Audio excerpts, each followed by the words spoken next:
and welcome to Arbitral Insights, a podcast series brought to you by our international arbitration practice lawyers here at Reed Smith. I'm Peter Rosher, Global Head of Reed Smith's International Arbitration Practice. I hope you enjoy the industry commentary, insights and anecdotes we share with you in the course of this series, wherever in the world you are. If you have any questions about any of the topics discussed, please do contact our speakers. And with that, let's get started. Welcome back to the next episode of Arbitral Insights, in which we'll discuss the International Institute for Conflict Resolution, known in the legal community as CPR, with Serena Lee, who's CPR's new president and CEO. I'm JP Duffy. I'm an international arbitration partner based in New York that acts as both counsel and arbitrator in international arbitration seated around the world under a variety of governing laws and arbitral rules.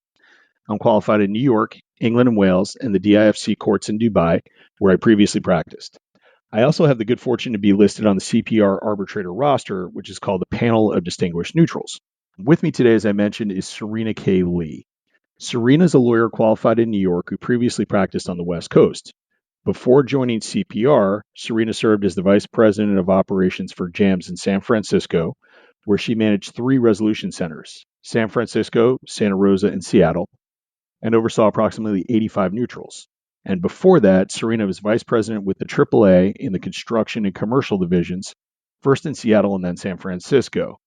So as you can tell, Serena brings a wealth of experience and perspective to her new role and to the audience. And we're thrilled to have her because she's a very recent addition to CPR. She's going to give us some updates on everything that CPR has been up to and what she plans for CPR to do. Before we begin, let me just give some brief background information about CPR itself for those that aren't as familiar with it. CPR was established in 1977 in New York by James F. Henry to help businesses find better ways to resolve commercial disputes. CPR does this through the CPR Institute, which acts as a think tank and a thought leader, and through the CPR Institute's subsidiary, CPR Dispute Resolution Services, which provides dispute resolution and prevention services to users, including the administration of CPR's arbitration rules. CPR has a unique origin because it was established by in-house counsel from Fortune 100 companies to bring together corporate counsel and their law firm clients to collaborate on ways to reduce dispute resolution costs by finding alternatives to court litigation.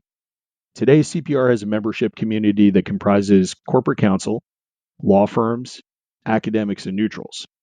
Over the decades, this unique membership community has produced a variety of thought leadership pieces and innovative yet practical rules for arbitration and mediation, as well as the CPR Pledge, which more than 4,000 companies and 1,500 law firms have signed to show their commitment to considering ADR for dispute resolution.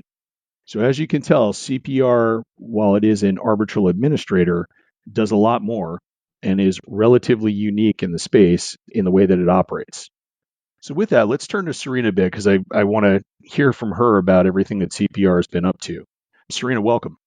Thank you so much, JP. Pleasure to be here. Good. Well, we're so glad you could join us. And I think, one of the first things that our listeners would love to know is how many cases did CPR administer in 2023? Well, thanks for the questions, JP. And you're right. I think often people are interested in the number of cases CPR administered. So CPR Dispute Resolution, our arbitral provider subsidiary, administers cases including complex commercial arbitrations and offers a number of related services such as mediation, fund holding, appointment services, and others. Our first rule set ever published was actually a non-administered arbitrations, and we offer services to help parties through those ad hoc processes. So there's really not a straightforward answer to your question because it depends on how we dissect the data. Oftentimes, parties don't tell us if they are using CPR for their ad hoc arbitrations. Sometimes the parties will come to us for only parts of the services they're seeking, such as for fund holding or for appointment or for conflicts checks. So I don't have a specific number of how many cases CPR has administered based on the data I just shared with you. But I can tell you that CPR Dispute Resolution handles fewer cases each year than the AAA or JAMS. But because we're smaller, our team is oftentimes very high contact and responsive to questions. So I guess it's all good. That's a great answer. Now, it highlights a point too that I think is pretty interesting. What year, if I remember correctly, CPR introduced administered rules in sometime around 2010. Is that correct? Close. 2013 was when our first set of administered arbitration rules were promulgated. Okay, so Serena, so the administer rules got introduced in 2013, and if I've understood you correctly, CPR also still gets used relatively frequently by parties, or the CPR rules do, for non-administered cases. Correct. What's the breakdown in administered cases between domestic and international cases?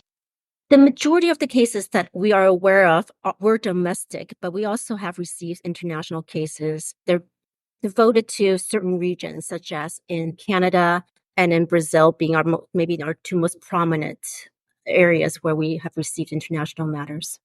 Interesting. And are there particular industries that feature more prominently in the cases than others?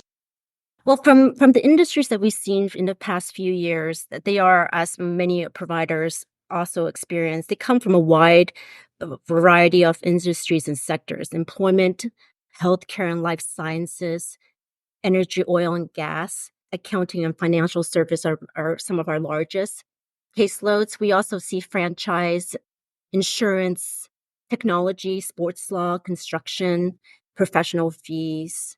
I'm rattling off some of the ones that come to mind. Of course, straight commercial matters as well. And we do see sometimes unfair competition matters come in as well. Interesting. So it's really a pretty broad range of disputes that CPR helps administer. Correct. That's great. Now, how much of that is driven by by CPR's membership? And it may be worth it when you answer that just to give a little bit of background on that and to explain how the CPR membership process works, and maybe talk a bit about who some of the CPR members are. Should probably take this time to distinguish between the CPR Institute, which I'm going to refer to as the Institute, and CPR Dispute Services. So the Institute, of course, as you had mentioned, JP, was started in 1977, and that is the think tank or the thought leadership portion of CPR, and essentially why we exist. Now, CPR Dispute Resolution was created some 3 years ago to help parties who were interested in administered arbitrations or other ADR services to help administer those. So they were created as a subsidiary under the Institute to do so. There is a division between the Institute and the work that the Institute does and administration and dispute resolution services that CPR Dispute Resolution provides. Those who are interested in coming into the Institute as members of the thought leadership portion of CPR join as members, and they can join as individuals, they can join as firms or as corporations. We have some of the largest corporations to the smallest companies in America who are interested in joining CPR Institute because they're interested in being part of the dialogue, in workshopping ideas and solutions to issues they're seeing out in their business landscape, and law firms who also join, as well as academics who want to contribute and also listen to what the businesses are asking for and what they're trying to resolve to make sure that the processes are efficient, that they're fair, that they are practical in a business context, and so forth. So I make mention of that because the Institute has very little to do with the case management. In fact, the only thing that the Institute provides for CPR dispute resolution are the rules and the protocols that are promulgated within the Institute are then pushed over to the DR or the dispute services to issue out and to use. So those who file cases with dispute resolution services have no real interaction with the members. I hope that's clear. It is clear, yeah, and I think there's a lot to unpack there that's really fascinating and different than a lot of other institutions. So let me just take that in pieces if I could. Sure. So the Institute that's what has the 4,000 members and the 1,500 law firm members. Is that right? Yes. Okay. What are some examples of, say, Fortune 500 companies, if you don't mind sharing, that are members of the Institute? Certainly. I mean, I can't name all 4,000, but if you actually just jump onto our website on the CPR Institute board of directors, you'll see some of the board members come from prominent companies such as Microsoft Amgen, ConocoPhillips, I'm trying to think, Palo Alto Networks, and others. And the law firms, the biggest law firms in the country are part of the Institute. If you also look at our corporate leadership dinner brochure that's also online, you'll see some of the sponsors of the Institute listed, both corporate as well as law firm contributors. Well, that's really interesting, Serena. So, if I'm understanding it correctly, those members that you mentioned of the Institute are the ones that are creating the rules pursuant to which cases may be administered. Is that right? Well, it's a little bit more nuanced than that. The members can send associates and their in-house counsel and members of their in-house team to be part of committees are within the CPR Institute, as well as law firms who also can comprise of neutrals and academics and attorneys from both maybe the more plaintiff side and defense side. And they are the ones who workshop the protocols as well as the rules. So for instance, right now we are updating all of our rules as we do every 5 years. And within the Arbitration Rules Committee revision team, you'll see that there are members within all the groups I just mentioned, all the stakeholders who are involved at looking at the rules and discussing whether there should be updates. Got it. So, really, at the end of the day, is it fair to say the rules are being pretty heavily influenced by both potential users and law firms? Yes, I would say that the rules and the protocols are created to maximize efficiency. Obviously, the businesses are in the business of not being in lawsuits.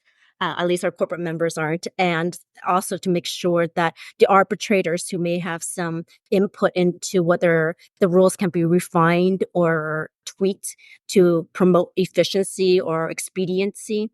So I would say that the end users have a lot of say into the rules, and also the academics who are in the space of dispute resolution are part of the committee and part of the conversation to ensure that the rules and the protocols that we're issuing meet due process.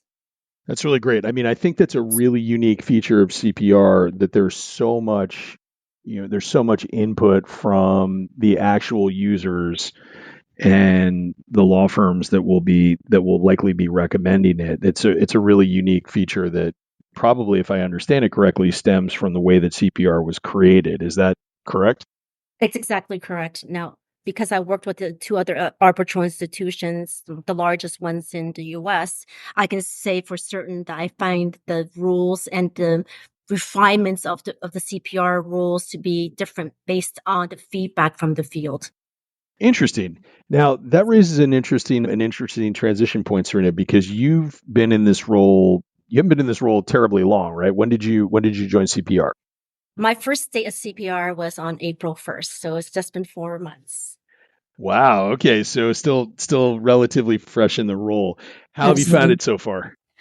It's been just very, very enriching. I think for years after being decades of being on the provider side, to finally work with the end users and to talk to the people who are drafting ADR clauses and trying to think on how to avoid disputes early on or to resolve disputes as quickly as they can when they arise in a way that's fair and economical and business friendly, meaning for everyone, if all the parties involved in disputes.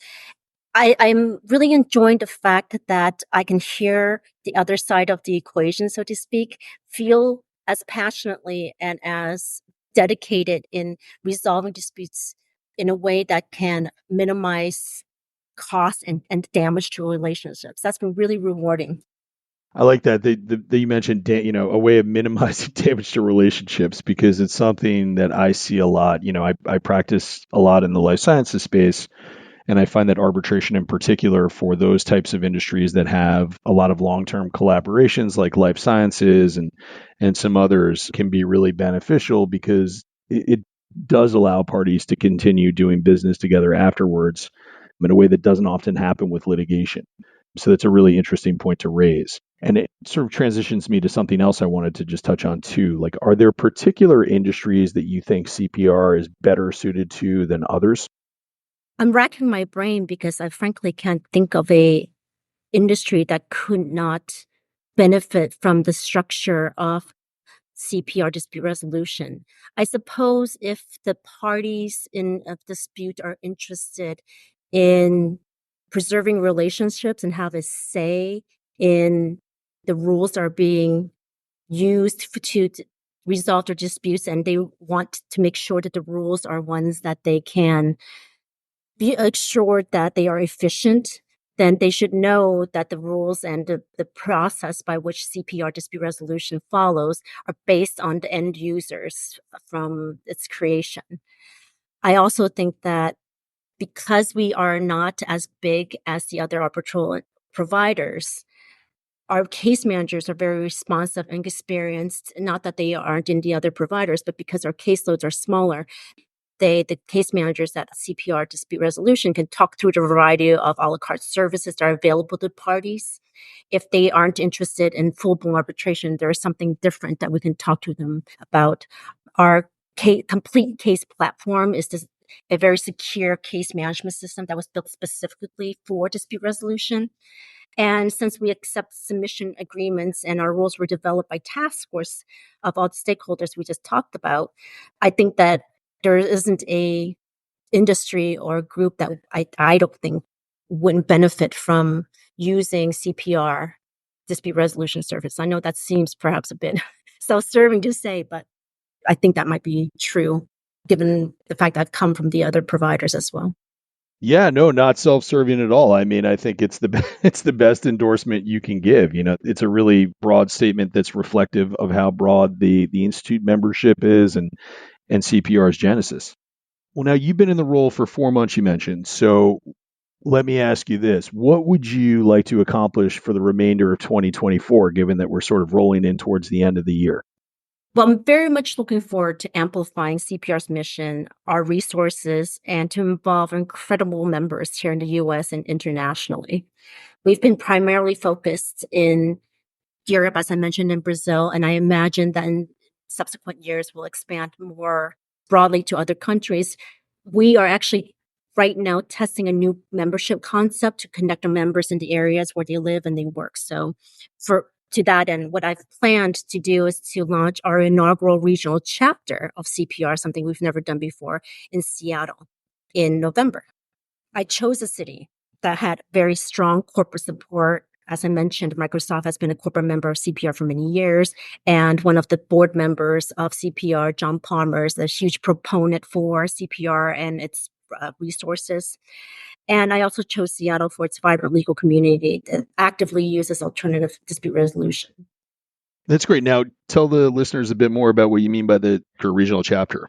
Sure. So I'm hoping that these regional chapters can connect and provide those in the legal community with an opportunity to engage in the same thought leadership on a local level, and also to consider CPR in, I think the ADR space sees our role as the conveners of conversations and discussions. So while we can have national and industry specific conversations remotely in this day of post-COVID discussions, we also wanted to bring an in-person experience to the local chapters that we are starting. It will be a pilot for us in Seattle. And what I'm hoping that we can provide for a local chapter of CPR is an ability to bring all the local general counsels of the large corporations based in that city, as well as the law firms, the law schools, as well as the neutrals who practice in that area, to come together, again, to get to know each other in a way that is meaningful so that they may learn from each other, to hear each other's perspective in real time, and then to broadcast or transmit their ideas from regional chapter onto the national roster. There's no reason why the thought leadership can't originate from a regional chapter such as Seattle. That's great. Now, what are some of the other regions that you're envisioning regional chapters for? That's hard to say. We have had a very, very strong presence in Houston for decades now. The energy, oil, and gas industries have been great supporters of CPR. I surmise it's because they are a very small industry where there are lots of repeat players in the space. So because we're conveners, I think that we may look into Houston as our next regional chapter.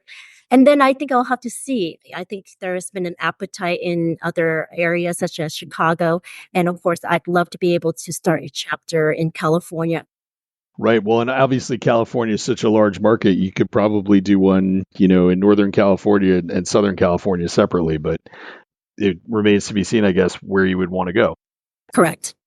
I'm also very interested in making sure that we are actively engaged with our members of arbitrators. Our panel of distinguished neutrals has about 600 members, and perhaps I'm showing my years of working with the providers, but I do think that the arbitrators, mediators, and other neutrals within our panel are a hugely important component within CPR, and I'd like to engage with them in more ways in the coming years.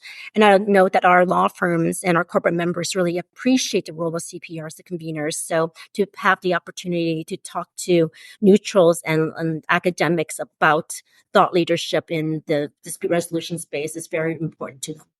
That's great. Well, I think it's, from my perspective as both someone who acts as both counsel and an arbitrator, I think it's really great when an institution does solicit the views of arbitrators, because in so many ways they are the front lines of what's occurring, right? I mean, obviously, end users have the biggest stake and should have the largest voice, in my view, because they are the people that are impacted by all this most. But certainly arbitrators do see, what works well, what may not work as well, areas that can be improved, things that might be made more efficient. So it's really important, in my view, to solicit the arbitrators' views, and that's a really great initiative. Thank you. And I actually think that it's almost vital to ensure that everyone that's in the ecosystem of dispute resolution understand the needs and expectations of each other, and to make sure that the rules and protocols that we are promulgating and asking our neutrals to use in their processes make sense, and that there is buy-in. And if there isn't buy-in, or if there is a way to iterate a better system, that we capture that feedback and to integrate innovations and refinements to process as we move forward into the future. That's great. I mean, absolutely. It's, an inclusive environment that considers all the different stakeholders and all the different voices always produces a better result. So wonderful to hear that that's something that you're considering. Now, that would be for 2024, which is a pretty tight, it's a pretty ambitious agenda, it sounds like. What would you see, or where would you like to see CPR in 5 years? Well, in 5 years' time, I, of course, hope to continue to build on an even stronger CPR institute that can work collaboratively with additional stakeholders to identify ways for that parties can resolve their disputes more effectively. There's sometimes, I think, a sentiment in the legal community that the use of mediation and arbitration is now a mainstay tool in resolving disputes, in legal disputes. But I still strongly believe that mediation, as it's being used now, is still more evaluative. It'd be great if the parties are open to a more transformative process. And I've seen over the years, unfortunately, arbitration being conducted more like litigation, and the benefits of arbitration, namely being more streamlined, quicker, and more cost-effective and so forth, are being eroded by attorneys who are either not understanding or the advantages of arbitration's more informal process, and also arbitrators who may not be willing to streamline the process. So my hope is that CPR can continue to help keep the dialogue of better dispute resolution process open, engaging, and responsive to the expectations of the parties who go into mediation and arbitration. CPR Dispute Resolution Services, which, of course, as I mentioned, only issued out its administered rules in 2013, has shown steady growth year over year, as more companies are either submitting their disputes to CPR Dispute Resolution, or they're opting to write CPR rules into the contracts because they're comfortable with the rules and the process to be designed by the end users. So I'm hoping that we can continue to grow CPR Dispute Resolution Services as well. It's a really important agenda to take on, because there's absolutely a dialogue going on in the community right now that you're seeing on various platforms, particularly from arbitrators about, and some of the arbitrators that are, have been around for a little bit longer, about arbitration becoming too much like litigation, becoming too similar to court procedures, and becoming too burdensome to really achieve its purposes. And it's interesting to see that discussion arise because it sort of goes on hand in glove with, the explosive growth of arbitration as an alternative process. And if it really becomes too much like court, then it's not really an alternative to court. It's just another sort of venue for promulgating those types of processes, which really defeats the purpose in some ways. So it's great to hear the CPR is taking that on and you want to promote, sort of revisiting really what arbitration is about. Correct. And I think that we must be vigilant and not rest on our laurels that we think that alternative dispute resolution is being used widely does not mean that it's being used as well as we probably hope or have promised parties at times. Yeah, absolutely. Absolutely right. The mere fact that somebody's doing something one way doesn't mean they're doing it right. That's a very, very, very good point. Well, it sounds like if I'm doing my math correctly, in 2027, CPR as a body will have been around for 50 years. So it sounds like you've got a pretty good handle on where you want to see CPR when it hits its 50th anniversary. So that's pretty interesting. That's right. We are actually excited to celebrate our 50th. I believe that the Federal Arbitration Act, I think, goes first in celebrating its 100-year anniversary in 2026, I believe. That's right. So in 2027, we'll celebrate our 50th. Yeah, or maybe it's 1925. I can't remember, but there's certainly. I think you might be right. I think they're certainly right around there. Either way. Well, good. Well, there's a lot of ground we've covered, and I think we could probably keep going all day, but it might make more sense to reserve my right to invite you back for a future update because you've obviously got a lot that you intend to do, and it will be great to hear about how all that execution has gone on all these plans. Well, JP, I'd love to come back. I really enjoyed our time together and the experience and the opportunity to talk about CPR and in my new role has been welcomed. And I hope that in 5 years' time, or maybe in 2 years' time, I can come back and report on our efforts to expand our regional chapters and to report back on other projects that we are working on currently. Absolutely. And I'll tell you right now, it'll be a lot sooner than 2 years' time. Certainly sooner than 5 years. I'm a little more impatient than that. So we won't wait that long. But thank you. It's been a real pleasure. That will conclude then our discussion of CPR. I want to thank Serena Lee for sharing her thoughts and vision for CPR. And I want to thank you, the listeners, for listening in. You should feel free to reach out to Reed Smith about today's podcast with any questions you might have. And you should feel free to reach out to Serena as well. I've had that discussion with her, and I know she'd be happy to answer any questions you might have. We look forward to having you tune in for future episodes in this series, and we look forward to follow-ups with Serena in the future. So thank you very much. Thanks, JP. Arbitral Insights is a Reed Smith production. Our producers are Allie McCardle and Shannon Ryan. For more information about Reed Smith's global international arbitration practice, email arbitralinsights@reedsmith.com. To learn about the Reed Smith Arbitration Pricing Calculator, a first-of-its-kind mobile app that forecasts the cost of arbitration around the world, search Arbitration Pricing Calculator on reedsmith.com or download for free through the Apple and Google Play app stores. You can find our podcast on podcast streaming platforms, reedsmith.com, and our social media accounts at reedsmithllp. This podcast is provided for educational purposes. It does not constitute legal advice and is not intended to establish an attorney-client relationship, nor is it intended to suggest or establish standards of care applicable to particular lawyers in any given situation. Prior results do not guarantee a similar outcome. Any views, opinions, or comments made by any external guest speaker are not to be attributed to Reed Smith LLP or its individual lawyers. All rights reserved.